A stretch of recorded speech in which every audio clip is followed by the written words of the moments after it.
Well, hey, everybody. Welcome to a special version of Offstage. We know that we told you that we were taking a break for December and coming back in January with our Bible study, but we wanted to do something really cool for Christmas. So over the next few weeks, hopefully we're going to have a few more of our staff members come in and just kind of talk for a few minutes about something Christmas related. And so today we asked Joel to come in and kind of talk about Christmas music and things like that. I know it's really a far stretch for you as a worship guy.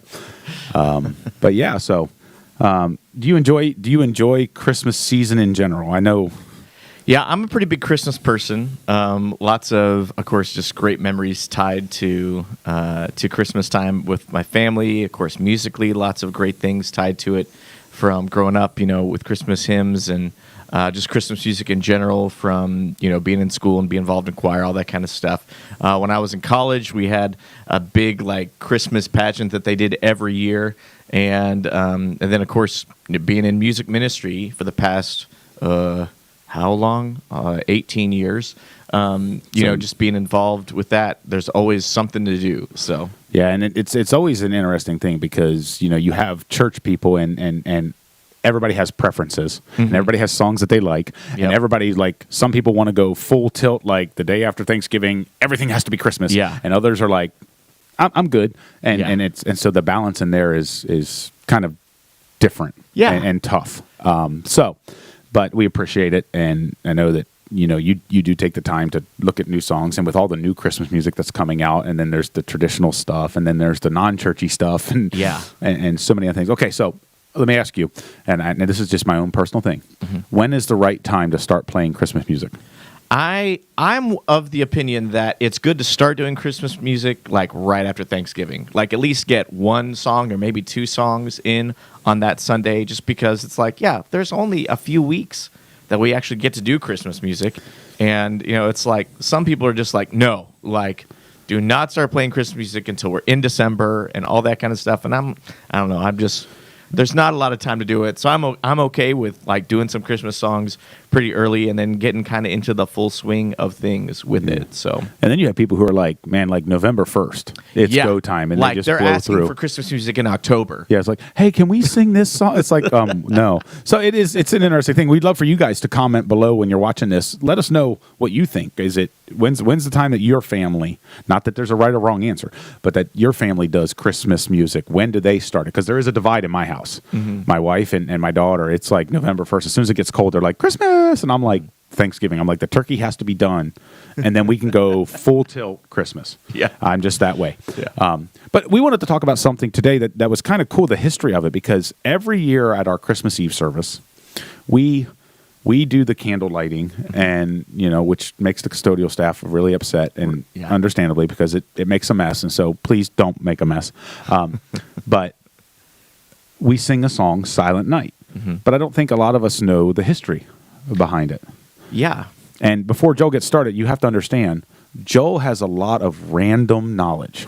And so this is what kind of spurred this. I thought, Joel probably knows a little bit of this history, and he did not disappoint. So I want to let Joel talk a little bit. This is about the history of it. And then, of course, I did a Google search because I don't remember history stuff. And I've got a little bit of piece, and so we'll just talk about it. So kind of give us a little bit of that. Yeah, so, just so you know, when it comes to, worship ministry and music ministry during the time of Christmas, it's always this big crunch, right? So it is, Scott was mentioning kind of the balance of new songs versus, older traditional songs, and it's just, it brings this whole level of stress. I love Christmas time, but I'm going to be honest with you, Christmas time is one of my most stressful and frustrating times because I'm constantly questioning, am I making the right choice? I'm trying to find new songs, but at the same time, I love doing the old songs. I very much appreciate it. And so, but there's always this balance of you don't want things to be old and stale, but you also want things to be familiar. You don't want to be doing a whole bunch of new songs at Christmas time because, oh man, there's a reason why we've been singing some of these Christmas songs for 200 and some years. It's a balance between tradition and repetitive. Yeah, yeah. So I love the story of Silent Night because when you find out the history of it, there's all this drama, and especially being in the ministry and having this constant thing to find out the story behind it. It's so funny to find out that some of the problems that I have, as we're coming up with the best way to lead people into that mindset of truly worshiping Jesus, and the fact that he would come to this earth. The guys have been struggling with this problem for literally hundreds of years. So to kind of like lead into it, the whole situation for Silent Night was there was a priest that was in Germany, actually Austria at the time, and he was preparing for his Christmas Eve service, right? And he had this issue. The church that they were in, it had this problem that it would flood occasionally. Well, they'd had a flood earlier that year in this little chapel that they had. In this small little town, and the priest that was there, he played the organ, and he was coming with music. Well, he's trying to put everything together, and he realizes that because of the flooding that had taken place earlier, some rust had happened, or possibly some mice had gotten up into the organ and damaged it, and the organ would not play. So he is trying to come up with, oh my gosh, how are we going to do this service? Yeah, because like 200 years ago, an organ not playing was like it wasn't like today with our band. It was like, oh, the drum head's broken. Okay, well, we can adjust. Yeah, no, that's what you had. Yeah. So it'd be like our entire sound system just exploding. You know what I mean? And then trying to figure out, oh, how are we going to do music for our Christmas service? So he's stressing. I mean, it's the day before Christmas Eve, and he's trying to get the guy to come in and to fix it. And the guy can't come in. He can't make it because it wasn't like he could just jump into his car. Like the guy lived far away. He had things to do. So he was out of luck. So he was stressed out. And so he's taken a long walk after doing some services in another area. And he's walking home. And the story goes that he was thinking about a poem that he had written a couple years before. Yeah. And he was like, oh, you know what? Maybe I could take that poem and maybe I could put some kind of music to it, and then we can maybe do it a cappella or find something. And so he actually goes to the organist for their church. He actually goes to his house. Because, you can't send a text message or a phone call. No, this is 200 years ago. It was either that or a carrier pigeon. Yeah, this is like 1818. Like, that's when this is happening. So he goes to the school teacher who also played organ for him, and he's like, listen, man, I've got these lyrics.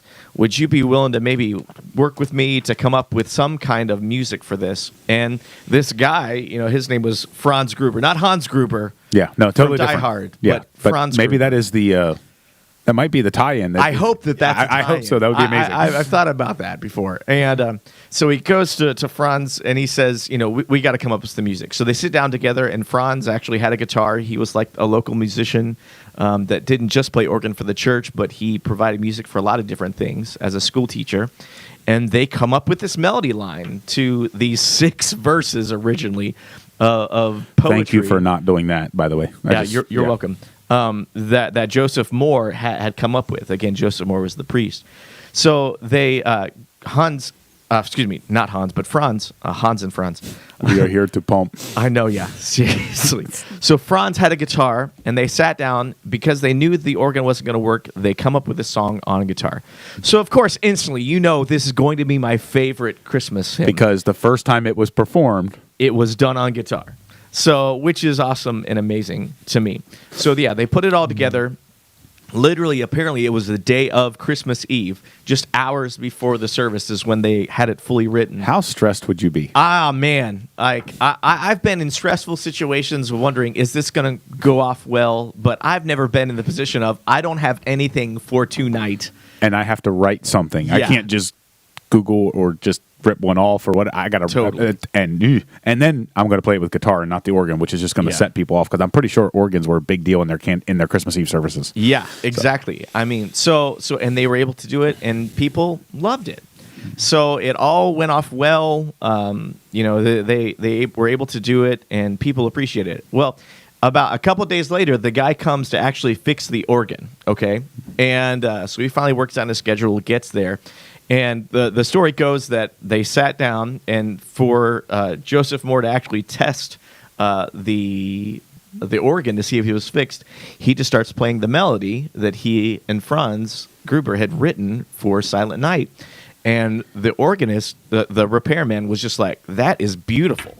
Like, that is so cool. Like, do you have that written down? And he actually takes the music with him and goes to the next town over where he lived and showed it to a couple people, and they were like, this is amazing. And these couple folk singers that knew the organ repairman take those songs, and they literally travel around Germany over the next few months, and this song just like blows up. Like, they didn't have Spotify, they didn't have Apple iTunes or YouTube. That was what they did, Yeah. and the music just grew and grew. And like, to this day, it's the third most recorded song ever. Period. Wow. And which is a crazy thing, you know. The Bing Crosby version of it is the third most popular recording to ever be recorded. Wow.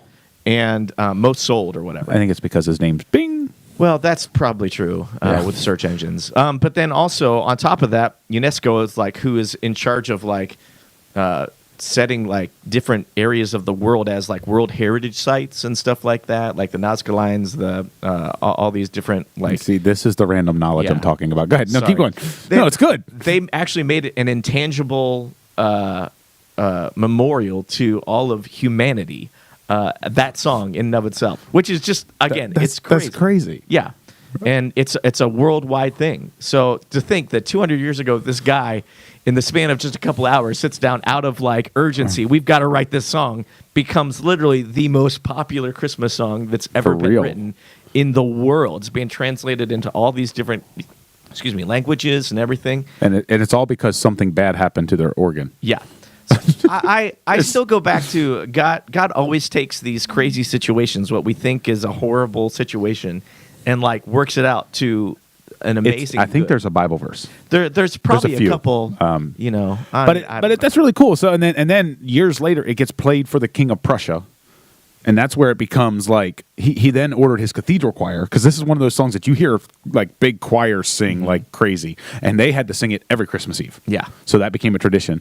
And then 20 years, I read 20 years after he wrote it, that's when it came to the U.S. Yeah. And it came to New York to, let me make sure I say it right, to Trinity Church in New York City. Okay. And now it's in 300 different languages. Yeah. Which is, that's Silent Night. Yeah. So like, all around the world on Christmas Eve, we in our little church here with candles and stuff sing Silent Night. And I mean, there's probably 100 in Ohio that do the same thing. Yeah. And then around the world, this song comes to be. So it'll be really cool to think about that when we get together Christmas Eve for our two services and sing Silent Night and kind of this whole history. And those of you who watch this podcast or listen to it, at least will have a little bit of that backstory of it's cool.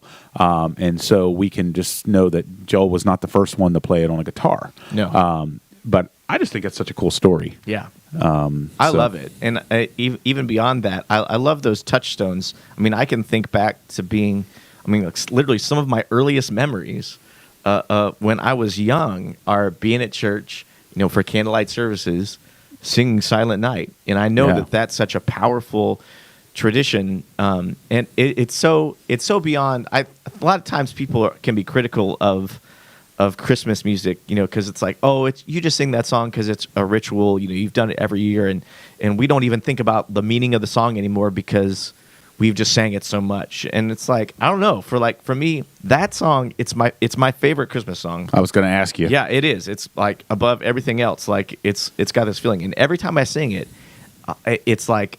It just still has that deep meaning to me. It does seem to be one of those songs that people don't do that whole thing with. Yeah, that ritualistic the ritualistic thing, because like they get into it and it's just cool. And then it was a poem to start with, and it probably was not a good poem, but then he put music to it, and it was like, oh, this is amazing. Yeah, nobody, if they never would have put music to that, no one would have been quoting Joseph Moore's beautiful Silent Night poetry every year. Yeah, could you imagine just get Silent Night, Holy Night. All is calm, all is bright. Yeah. Okay. So it's just really cool, again, how God can take that and how it still has deep meaning, and it's a process of reflection in my life to again think about all that God has done, not just even the lyrics of the song, but even the memories that I have wrapped up to think of. Man, God has always been in my life in that area. And I know that's how not just that song feels, but Christmas in general. Well, and there's like an emotional, a physical, a spiritual attachment to that song, which is really cool. Yeah. So that's kind of the history of Silent Night. We thought you would enjoy that, and again, we'll come back in January with a new study and things like that. But for the next few weeks, hopefully we'll be able to bring some things in and talk to you about kind of cool Christmas history. So thanks for joining us, Joel. And the guys, continue to be the message. It's Christmas season. People are looking for the hope, and we get to live it out. You guys have a great week. We'll see you next week.